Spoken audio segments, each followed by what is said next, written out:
Welcome once again to Lehto's Law. Here's Steve Lehto. If you've ever flown, there's a good chance you had issues with how the airlines handled your luggage.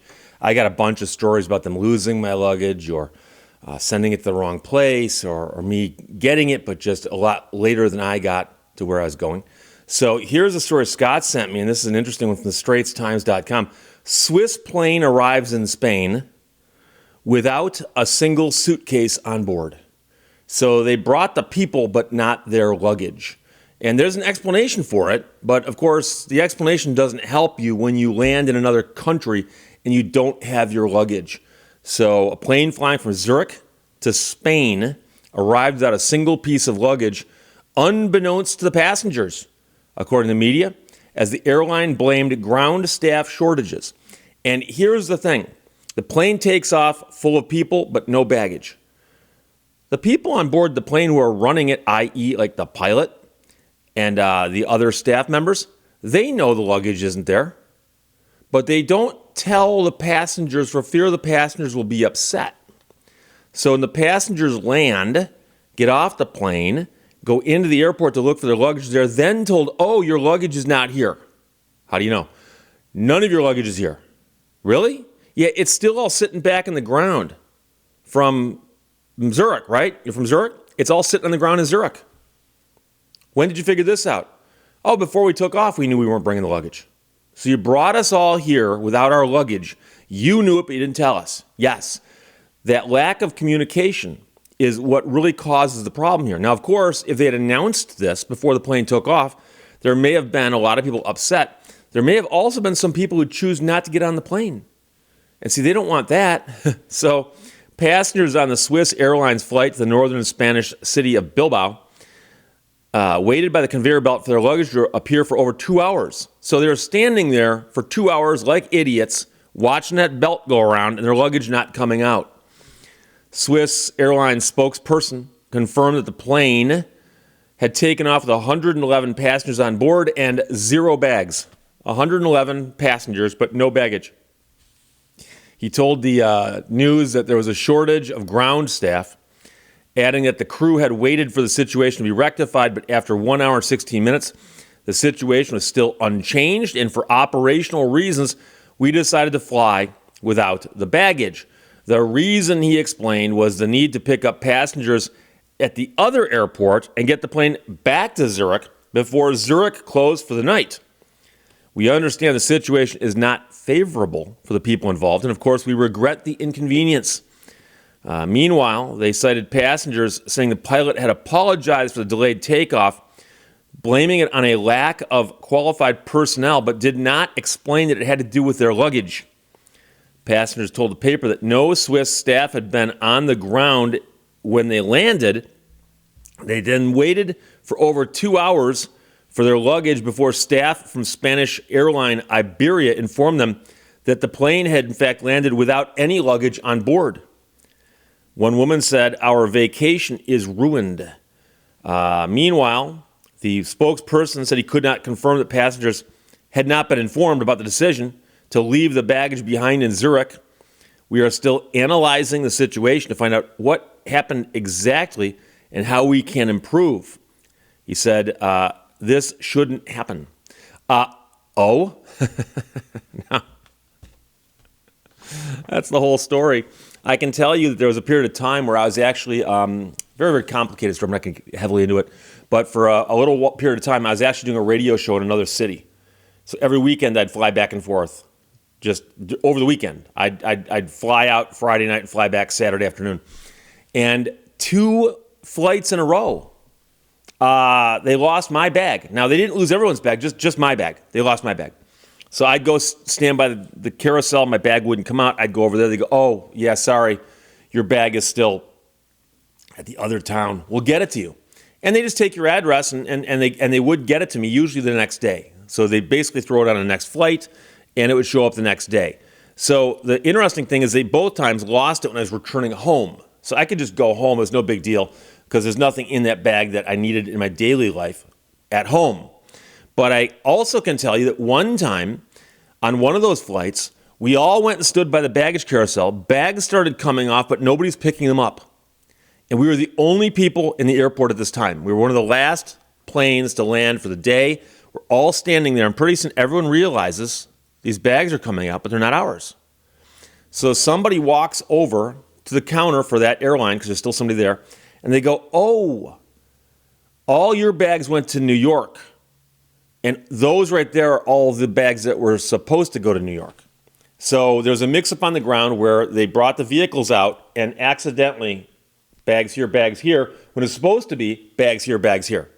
Again, I understand that happening, but it happened. And luckily, it didn't affect me that much because I was at home and the same thing. Went home, next day, bag got thrown on my front porch. Happy about that. But I've mentioned once or twice before, traveling to England, British Air, nightmare with baggage. And so went to England, we got there, went to the airport, we were in the airport as we landed, went to baggage, my bags come off, but the bags for the rest of my party do not come off. Never see the bag. So actually we each had one bag, one checked bag. So go over to the British Air's counter and say, hey, bag never got here. Show them the ticket, type in the information. Oh, your bag is in Texas. Now, I'm not really good at geography, but I think Texas and London, England, are a good distance apart. And okay, why? It got thrown in the wrong plane back in the U.S. Okay, how do we get that bag? They said they will throw it on the next flight over, and it should be here. They said there's a flight actually leaving in like an hour, plus the flight time. So let's see, I forgot whether we were there in the morning or the evening, I forgot. But they said basically 8 or 10 hours from now, you will have that bag. So just go to your hotel, check in, do what you can, but you're good. And I said, okay, so go to the hotel, hanging out there for a little while. Bag never shows up. Just doesn't show up. So the next day, I called British Air again, and I said, hey, here's the information. I gave them all the numbers and stuff. And they said, oh, your bag is right now. It is in London in a taxi cab being brought to your hotel. Can you confirm for us the hotel? I confirm it, confirm all that information. They go, it's on its way right now. Foolishly wait around for a few hours, never shows up. So I call British Air back and I say, hey, I'm just curious, looking for this lost bag. And click. Your bag is in Miami. I go, Miami, Florida? Yes. I said, okay, I was told a few hours ago it was in a taxi cab in London. Don't know why they told you that, because your bag basically went from Texas to Florida. It's now in Florida. I said, okay, when can I expect to see the bag here in England? Because I think that we might want to have that. I mean, we brought the bag was packed with the intention of bringing it on vacation. That bag deserves a vacation too.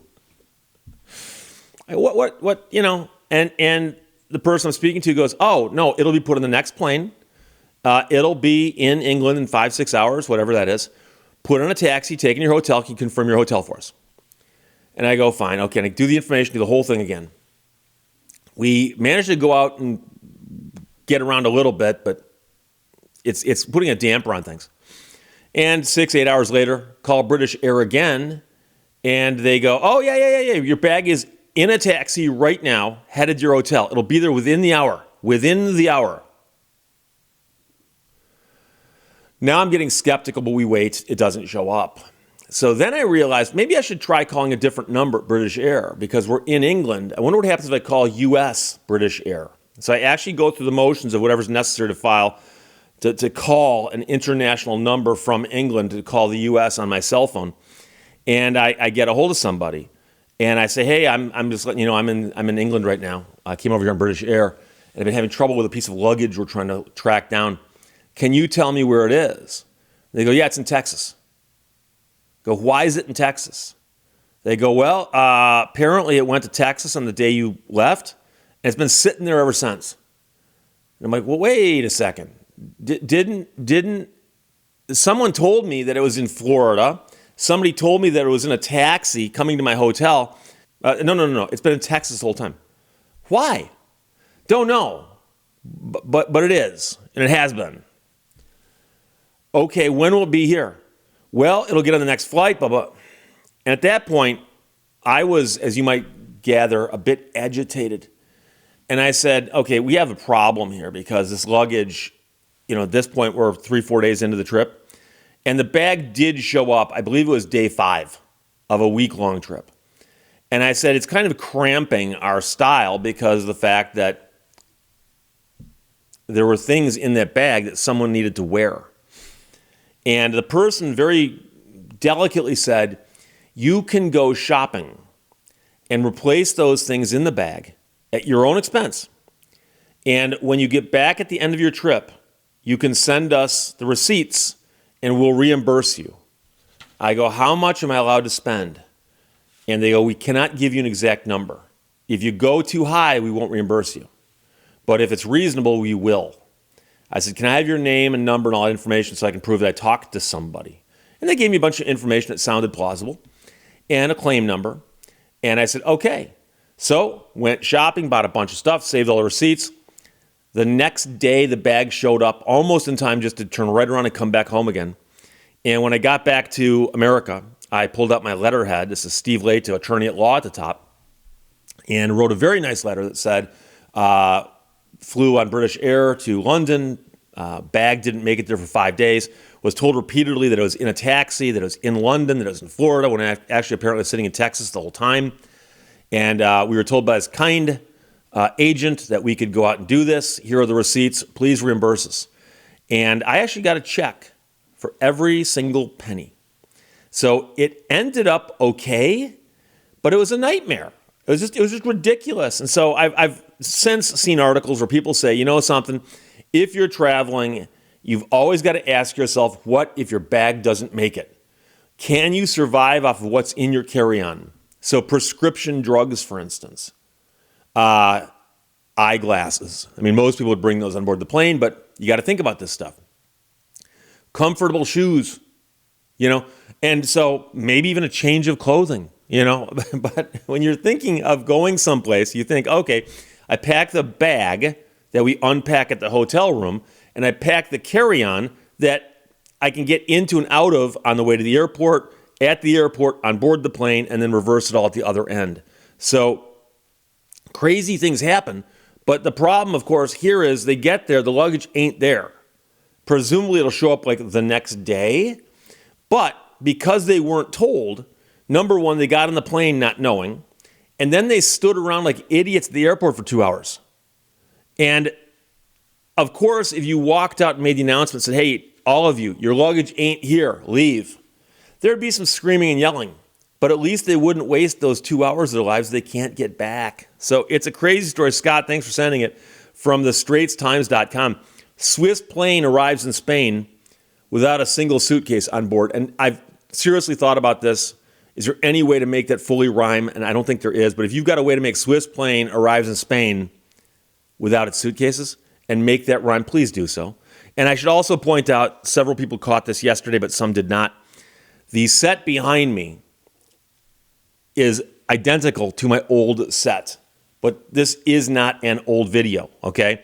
So I've replicated or recreated the old background so that I could return the things to the background I wanted to be there. So it took some effort, some time. I might do a video about that somewhere down the road.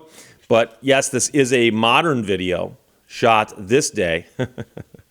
And it's not in my old studio. It is, in fact, in my new studio. Questions or comments, put them below. Let's talk to you later. Bye-bye. Thank you for watching Lehto's Law. In Steve's defense, he was left unsupervised.